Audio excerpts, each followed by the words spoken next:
এখন আপনি কি বলবেন যে আমাদের নবী মুহাম্মদ সাল্লাল্লাহু আলাইহি সাল্লাম তিনি এই পবিত্র রমজান মাসের শেষ 10 দিনে কি কি পালন করতেন?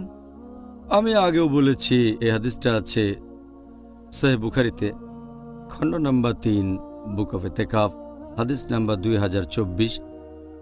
নবী মুহাম্মদ সাল্লাল্লাহু আলাইহি সাল্লাম রমজানের শেষ 10 দিনে কোমরবন্ধ শক্ত করে বাঁধতেন, আর রমজানের শেষ 10 দিন শুধু নামাজ পড়তেন।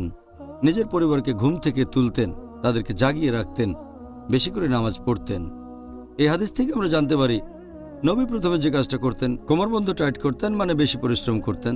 দ্বিতীয়ত, তিনি স্ত্রীদের সাথে সম্পর্কের ব্যাপারেও সংযত থাকতেন, কারণ রমজানের শেষ 10 দিন ইতিকাফে বসতেন তিনি। আর ইতিকাফের একটা নিয়ম হচ্ছে স্ত্রীর সাথে মেলামেশা করা যাবে না। পবিত্র কোরআন বলছে, সূরা বাকারা অধ্যায় নম্বর 2, আয়াত নম্বর 187।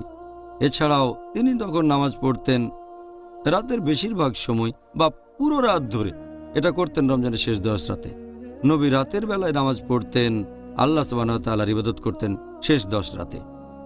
এটা বলা হয় যে সারা রাত ধরে নামাজ পড়া উচিত না, এটা হলো যে বছরের প্রত্যেকটা দিন রাত। এটা বাদে রমজানের শেষ 10 দিনে রাতের বেশিরভাগ সময় নামাজ পড়তে পারেন, এমনকি সারা রাতও পড়তে পারেন, এটার অনুমতি আছে।